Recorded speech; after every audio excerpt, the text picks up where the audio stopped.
ทำไมน้องโซมาเหยียบปองเบียร์ซอยเก็บมาเพื่อนพี่น้องเลยเขาบอกว่าอย่ามีเงินน้อยอย่าคอยวาสนาคันคอยแล้วมันจะบ่มีอยางกินเลยเจ็บหัวดุทำไมไม่นอนที่นี่เจ็บนักจ่องอยู่ได้บ่จากโลนึง2 โลนี่ประมาณ5 โลกว่า5 โลกว่าทงมันก็5 โลกว่าทุกอย่างอยู่ได้เนาะพากันเก็บกระป๋องอย่าตีเอาเป็นไอ้แค่ขี้อ่ะได้เหมือนมีมันเป็นเงินได้เนี่ยเป็นที่ว่ามันชอบ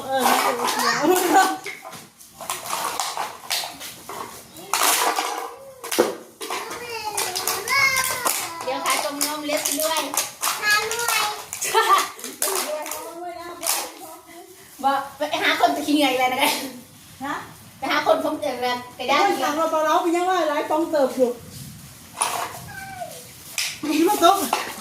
ทางเราเปล่าหลายฟองเติบอยู่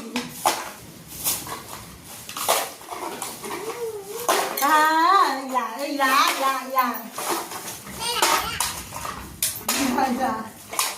ก็ยันซื่อว่ามาตุ๊กแล้ว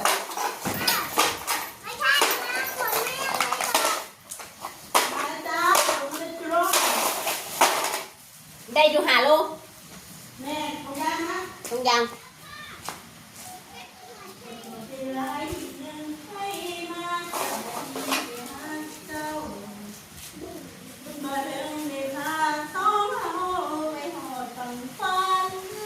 คุณมาแล้วเธอใจอยู่คุณนอนตู้อยู่นอกไปเอามานี่เธอได้ประตูนะอะไรเนี่ยลูกตู้เดี๋ยวรถเดี๋ยวถึงได้ดอกตรง เมื่อเป้าดูอ้าวต้องไปเรียนทุกวันเรียน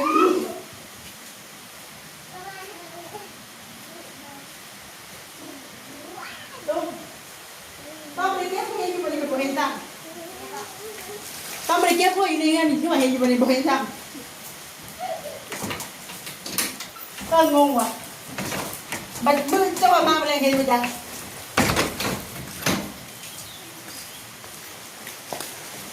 ทางเราเบาแล้วเยอะๆว่ะเอา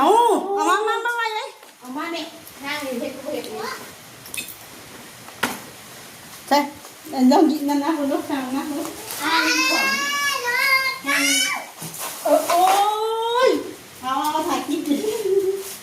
เจอเขาไม่รู้จะตีนะตั้งแบบนี้ลูกอย่าตีนะเอามีข้อเชื้อลงไหมนี่เป็นแม่แม่ลูก